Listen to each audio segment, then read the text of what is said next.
来吧，魔方的幻影，不点儿的一个尺寸啊，很小的一个盒子，但这个峰会嘛，我看群里边很多朋友们在吐槽这回皇叔这个峰会画的不好看啊，但是想吐槽的还在后边。纸品方面，信用卡材质的人物卡，依旧黄人背锅的说明书。哇，皇叔这次的说明书又该吐槽了一下啊！第6部和第7部的格子里边，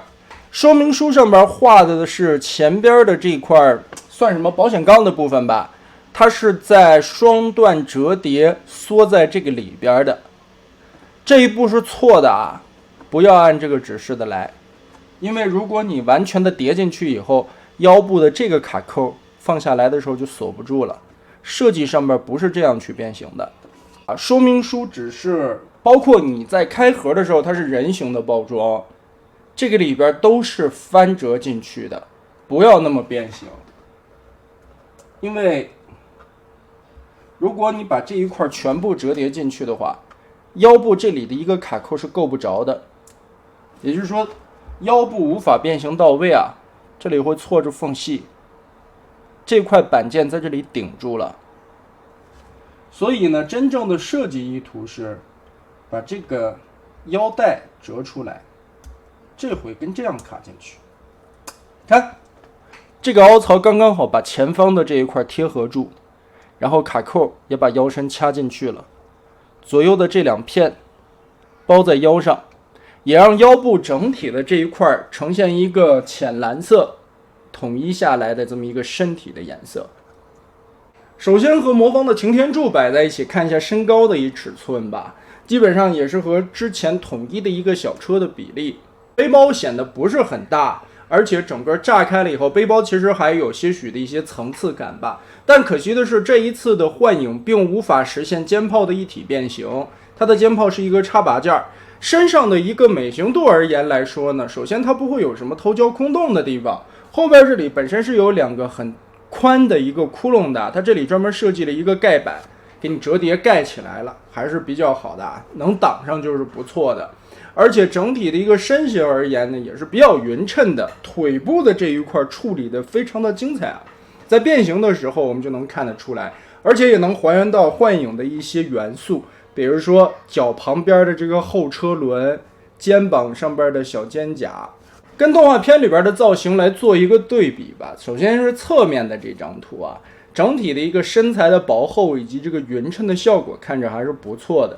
但是唯一就是背包的这个形状有一点不同。从这个侧方面的角度来看，身材的这个比例方面啊，首先是要比动画片里边那个感觉要稍微的壮那么一些的，也是跟魔方的一个统一的设定风格有关系啊。裤衩这个地方还原出来了凸起来的这么一块有白边的一个存在，腿部这里的造型，包括这一回也做出了这种类似于倒梯形的喇叭裤。而且这一次的幻影的这个颜色配得非常漂亮。首先这深蓝色和浅蓝色的一个对比啊，包括这个白色的这个零件吧，好像是有上漆的，摸起来就显得很正很白。基本上暴露的东西不是太多，也就是这2块打开了以后，也做成一个像小翅膀一样的东西背在了后背啊。整体来说其实也算大差不差了。我主要是挺喜欢身体这一块浅蓝色的这些东西啊，除了前方的这个前风翼或者说是保险杠的东西吧，剩下的零件都是假的，都是从身体里边变出来的，为的也是还原幻影在人形的时候胸口下方的这一层浅蓝色。这个也是挺考量当时的一个设计作画的风格不同吧。这又说到当时记忆有很多的 bug 问题啊，比如说在车型的形态是那个颜色的，变成了人形以后又是这个颜色的，所以你只能用其他颜色的零件来替换。那这一点也是挺聪明的啊，做出来了一个身体，甚至这个身体还能呈现一个有这种肋下的一个倒三角的层次感，很不错啊。这个幻影的人形非常的棒。头雕方面，这一回的这张脸做的也算是棱角比较分明吧，比之前的那个肉乎乎的探长显得好很多啊。眼睛有上很亮的一个金属漆的涂装，包括这张脸做的也算是比较俊美的，嘴唇甚至亮油油的，会让人误以为幻影涂了唇彩。但是从下巴这里也能看到一个飞边儿，应该是水口没有剪切干净吧，飞出来的一个小毛刺啊。其实这回给出了2种解决方案，一种是按照说明书的变形啊，因为在这个地方会看到一个燕尾扣子，这里专门是卡这个背包的，拔下来。当然，如果你不喜欢呢，你可以把背包还原到这里。但问题就是，如果说你还原成这个样子啊，腰部这里卡住了，左右转腰的时候会被这里局限到。所以我觉得背包这个就看个人的喜好来吧。如果你不在意可动这些东西呢，舍一个旋转腰的关节，把这后边的屁股帘子放下来。肩炮的上抬下抬、左右旋转都有一定的幅度，根部球形关节，头部360度其实可以旋转，但是后边的这个盖子会稍微的卡到一点。当然，这个盖子也是可以拆开一些角度的，它后边这里还有2个卡扣。肩膀360度没有问题，举胳膊从这个地方往起举，然后肩胛这里有双段关节的活动。二头肌可以旋转，变形的需要，根部这里是一个球形关节。手肘折动大于90度，120左右吧。手腕可以旋转。腰部360度活动，弯腰有一个不大的范围，稍微的可以活动一点点。中间这里有一个插的专门做腰部关节的一个轴。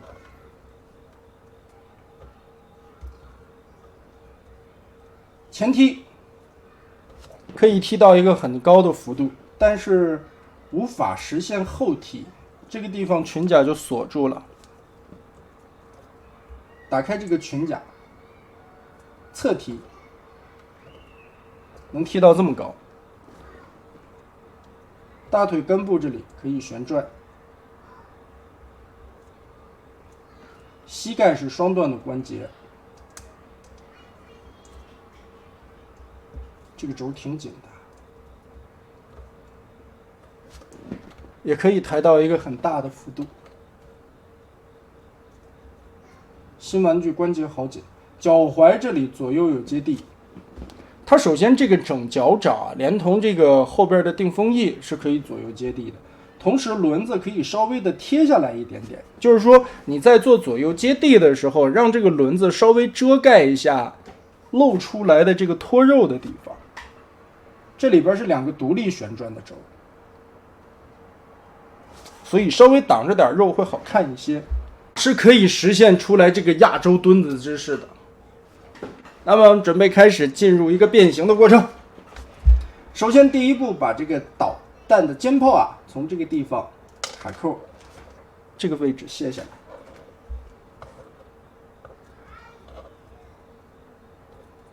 拳头打开后盖，收纳起来，放平，收纳好。然后胳膊先放下来立正，来提起这个小肩胛，这个地方有一个双段关节，往上搓一下，搓到头，再90度往下盖，这里会出现一个卡扣，把肩胛打横卡上去，来锁住肩膀的这个关节。另外的一边也是，先双段提高，再打横卡上，接着把胳膊的肘部旋转90度往外，让这2个开口关节冲在一起，双关节错到一块儿，变成这个方形。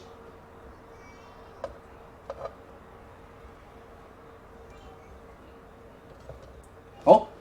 胳膊先变成这个样子，接着腰部旋转180度，挪到后方。背包这里打开后背的这2个燕尾扣子，打松，卸开以后，通过这个双段关节的折叠，先往出拉后边的这个角度，把这块白色的盖子翻出来，挡肉件这里摊平，接着双段关节继续往里错，错过来以后把这个卡扣先定上，只是定个位啊，这里还没有扣完全，先放在这里，然后打开左右这2块小零件，把腰部的这个地方解锁出来，顶一下下方这里的卡扣，打开，先立一个90度，前轮2段关节旋转再旋转，注意前轮的这个轴的地方，它是一边有倒角一边没有倒角的，这就导致了这个轮子到了这里可以限位顶住它，它不会向上折叠了。然后记得把前方这块带有红色涂装的这个领子折到里边去，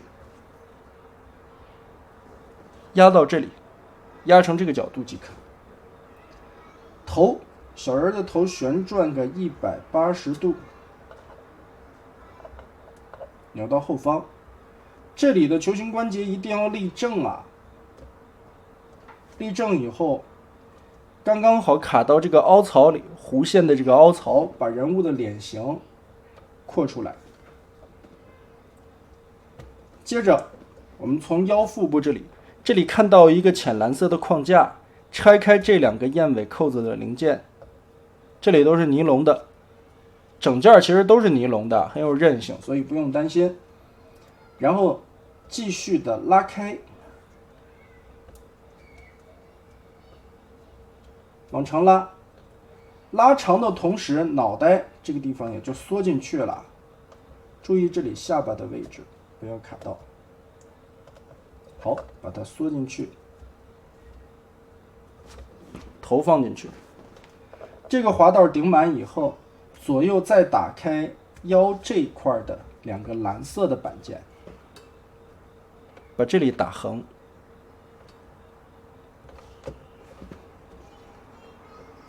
变到这一步，就可以把2个胳膊往里填，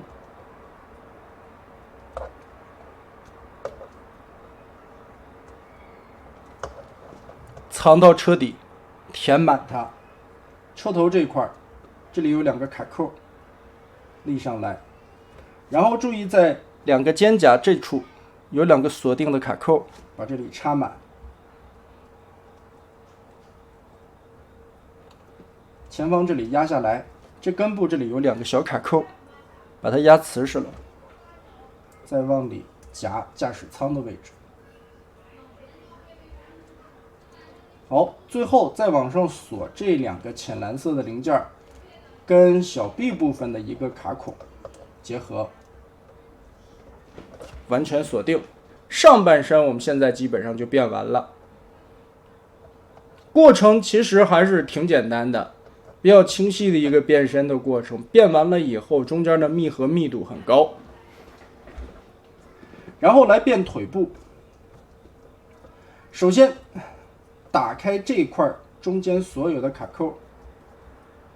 这个地方撬一下，上下这里有2个地方卡着，然后一个 Z 字折叠拉开，接着这个地方有一个卡扣，把它拉开，小腿的前边的这个腿板直接一个180度翻折上去。翻折的时候注意这个地方有一个小卡位，不要绊倒了，这里让一下。卡过来以后，立起来银色的引擎90度翻转，放好。接着从后边脚后跟这里啊翻折，把这个定风翼翻到前方，然后把这个脚尖往后翻，把它俩人换一个位置。这里边其实都是有限位点的，卡到边缘到了头以后它就动不了了。这一边呢也是把这个颜色对齐，翻正了，这里贴合好。好，然后轮子我们先把脚踝和轮子都往后拉，这个时候后边的这个板子现在是堵小腿肚子的那个空板，1段折2段折填进去，然后往侧面这里结合，注意啊，这个其实幻影的变形和探长是有一些相似的，胯部的这个关节啊，要往上稍微的提一点点，它是一个斜着的，保证了这条板和这条板的水平即可，让胯关节斜着一点，翘上去10几度。然后密合这个地方有3个卡扣，第一个卡在这儿，第二个卡在裙甲，第3个这个地方有一个燕尾扣子咬着前边的肩胛。我们来一层一层的往上咬，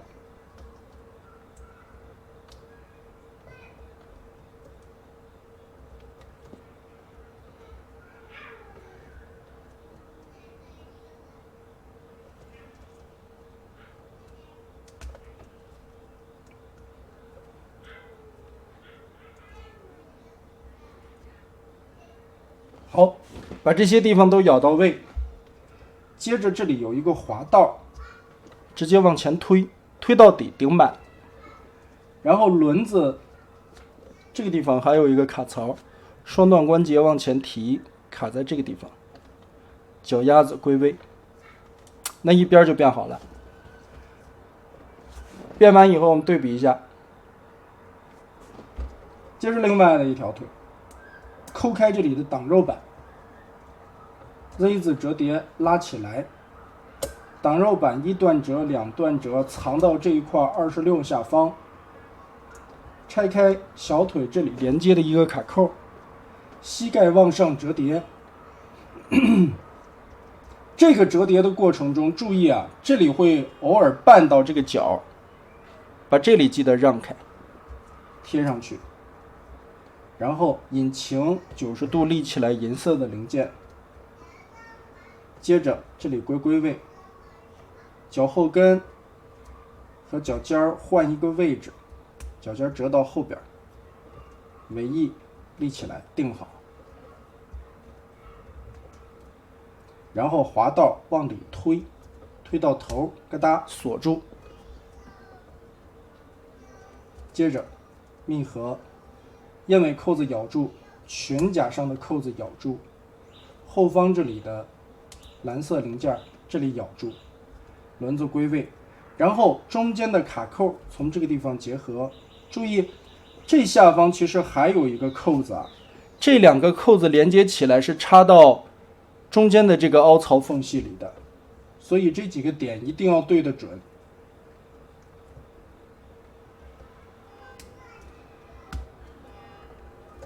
这样插进去，把这一块一定要找齐，然后尾翼上边的燕尾扣子咬合，锁定一下，调整一下脚步，轮子这个地方的卡扣找一找，扣准位置。可以看到啊，车型的状态下，一些涂装细节做的还都是不错的。首先，轮毂有这种银色的涂装，这个就很好啊。这回的轮子也不是橡胶轮了，变成了塑料轮。后边的引擎这一块银色涂装涂得很漂亮，刻画的细节也完全的够。后边的定风翼这块也是有涂装细节的，包括它在翻转过来的时候，这2个小方块有涂装啊，翻转过来了以后，让这块的颜色更加的统一。前方这里的散热孔这里也有一些细节的涂装调整，然后在驾驶舱里边有一个小的方向盘刻画，很可爱的一个尺寸，拿在手上也是一种非常精致、非常小巧的那种感觉。对比一下动画片里边幻影的一个车型吧，其实在一些大体的元素上边来说，还原的还是非常不错的。各个角度来看，包括这个帮子上车帮子上边的26号啊，以及它的一些文字印刷什么，其实就是觉得车头上面少一个汽车人的 logo 啊。感兴趣的朋友们其实可以自己去贴一个，效果应该还是非常不错的。其实这一回的幻影，我尤其喜欢的是它这一回的配色方案。明明知道是一个尼龙料子，本身来说全尼龙的这种零件吧，它涂完了装以后特别的难看，也不好上漆。而且尼龙的那个颜色看起来也不是说那种光鲜亮丽的很高级的味道，其实就是一种发出来乌突突的感觉。而这一次的幻影呢，无论是这个深蓝色还有浅蓝色，其实这个尼龙料子的颜色都配得相当的带感，甚至说跟动画片里边当时的那种散溜溜上色方法的那种配色方案很像，白色的零件我感觉是有上漆的，所以会比一般的那个尼龙白色零件显得更白一点点。在车型状态下的密合度也是非常好的，因为有很多维度的揪筋和燕尾的扣子锁得结结实实的。如果你变形到位的话，尤其在变形的过程中，注意调整卡扣的一个方向，还有它锁定的一些关节的位置的话，那这款车型密合完也是相当好的。底盘上来看的话，这个底盘的压缩密度还是很大的，尤其我挺喜欢这个腿部的变形。其实巫师每一次在设计一款玩具的时候，都能感觉得到它上半身吧巧妙的程度偶尔会有一点点，但大部分的设计灵感都玩在了腿上边。这回幻影更是一样，它基本上也是分了3片到3片半吧，因为小腿肚子后边这里基本上就是一个挡肉的零件，但前小腿板180度翻转上来，又把里边藏了这个引擎的造型零件，那这个想法还是非常不错的啊。再加上整体变完了以后，无论是车型还是人形，都能达到一个挺高的还原度。对于一款小比例的玩具来说，这一点做出来真的挺厉害了。而且现在魔方啊也是奔着一个小比例的极致还原度的造型了，在一些设计的零件上面就耍流氓。